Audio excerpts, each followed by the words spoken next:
উত্তরের আকাশে কালো মেঘ হঠাৎই যেন চারিদিক আচ্ছন্ন করে ফেলল। বামনদের পুকুরে মাছ ধরতে থাকা ছেলেগুলো উঠতে উঠতেই চড় বড়িয়ে বৃষ্টি শুরু হয়ে গেল। দুটো কলাপাতা মাথায় দিয়ে ছুটল ওরা। বাগদিপাড়ার মনে হয় ছেলেগুলো। দেখতে দেখতে বেশ জোরেই বৃষ্টি নামল। তীব্র গরমের হাঁসফাঁসানির পর স্বস্তির বৃষ্টি। মাটি এতটাই তেতে ছিল যে বৃষ্টির প্রথম ফোঁটাগুলো যেন গরম তাওয়াতে জল দেওয়ার অনুভূতি বয়ে আনল। এতক্ষণ জানলায় বসে তপ্ত প্রকৃতির স্বস্তির নিঃশ্বাস শুনছিল রমা। 7 বছর আগে বিয়ে হয়ে এই বসু পরিবারে বউ হয়ে এসেছে সে। নিজের পছন্দেই রমাকে এ বাড়িতে এনেছিল সঞ্জয়। তারপর কেটে গেছে দীর্ঘ 7টা বছর, কিন্তু রমা সঞ্জয়ের আর 2জন থেকে 3জন হয়ে ওঠা হয়নি। সঞ্জু বেসরকারি সংস্থায় উচ্চ পদে কর্মরত। ভালো টাকায় বেতন পায় সে মাস গেলে। রমাকে অনেক ডাক্তার দেখিয়েছে সে, বাইরের রাজ্যেও নিয়ে গেছে। সব ডাক্তারবাবুরাই বলেছেন প্রকৃতির জৈবিক নিয়মে রমা কখনো মা হতে পারবে না। তবে ওই একটাই উপায় আছে, সেটা একমাত্র IVF।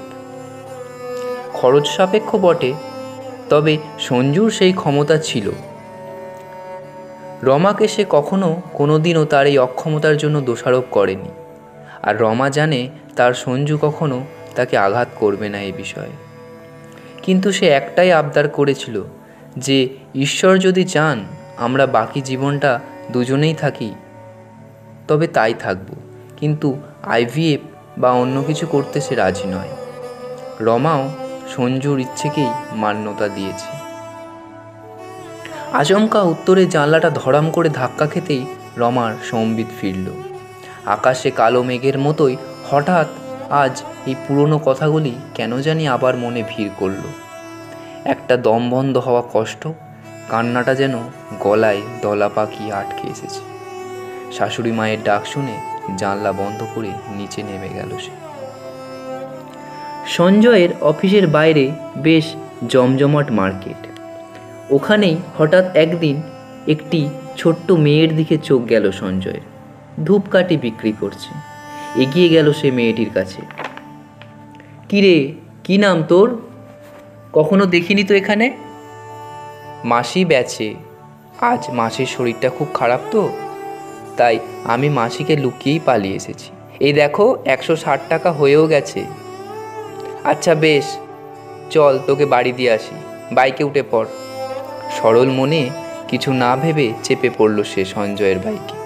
কিছুক্ষণের মধ্যেই গন্তব্যে পৌঁছে গেল তারা। এক কুঠুরি ঘর, অ্যাসবেস্টরের চাল, আর বাইরে ছোট্ট একটা দুয়ার। ওকে দেখেই মাসি চেঁচিয়ে বকতে শুরু করলো। কোথায় গেছলি মুনিয়া? সারা পাড়া হন্যে হয়ে খুঁজলাম তোরে। এ মাসি দেখ, 160 টাকার ধূপ বিক্রি করেছি। এদিনের পর থেকেই সঞ্জু কেমন আনমনা থাকে। কি যেন ভাবে, রমাকেও বলে না, এড়িয়ে যায়। মাঝে মধ্যেই সে অফিস ছুটির পর ওই মুনিয়ার কাছে যায়, কিছু ভালো খাবার পোশাক নিয়ে যায়।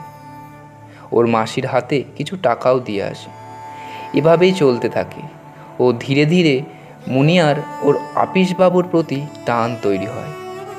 একদিন সে বলে ফেলে, এই বাবু, তুই আমার বাপ হবি?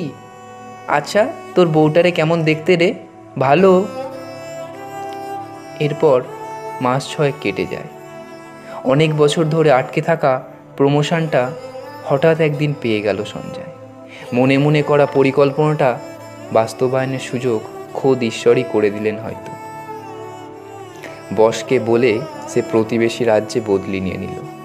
আগেও অনেকবার সুযোগ এলেও সে নেয়নি। বাড়ি ফিরে রমাকে ও মাকে জানালো সঞ্জয়। সঞ্জয়ের বাবা মারা গেছে 3 বছর হলো। বোন সুমিতার কাছেই হালি শহরে বিয়ে হয়েছে। মাকে বোনের কাছে দিয়ে আসবে জানালো সে। তারপরই সেই দিন চলে এলো। ক্যাব বুক করে শিয়ালদা স্টেশনে যাবে ওরা। রাতে মেল। গাড়িতে সব ব্যাগ তুলে উঠে বসলো ওরা। কি গো, ওই দিকে বসে আছো যে? মাঝে কত জায়গা, সরে এসো না। না, মাঝের জায়গাটা অন্য কেউ বসবে। ধুর, কি যে হেঁয়ালি করো বুঝি না বাবু। কিছুটা রেগেই মুখ ঘুরিয়ে বসল রমা। কিছুক্ষণ পর গাড়িটা অচেনা জায়গায় হঠাৎ দাঁড়িয়ে গেল এবং সঞ্জয় নেমে বলল, 2 মিনিট বসো রমা, এক্ষুনি আসছি। কোথায় যাচ্ছ এখানে আবার? পরশু তোমার জন্মদিন না, উপহার আনতে। কিছুক্ষণ বাদে মুনিয়াকে হাত ধরে নিয়ে এলো সে। বলল, রমা, তোমার উপহার।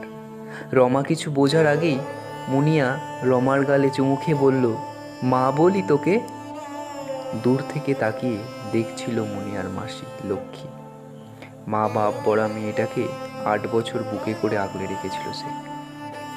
নিজে বিয়েও করেনি। বুক ফেটে গেলেও আপিসবাবুর প্রস্তাবে সে রাজি হয়েছিল। মেয়েটা তো মানুষ হবে, বাপ মায়ের ভালোবাসা পাবে, ভালো মন্দ খেতে পাবে, পড়াশোনা শিখবে। সঞ্জয় এসে লক্ষ্মীর হাতে একটা খাম ধরিয়ে বলল, এতে কিছু টাকা আছে, তুমি রাখো লক্ষ্মীদি, না বলবে না।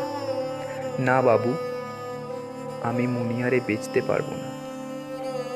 এটা বিক্রির টাকা নয় লক্ষ্মীদি, ওই দেখো আমার বউ রমার আনন্দের ছোট্ট একটা উপহারের ভাগ।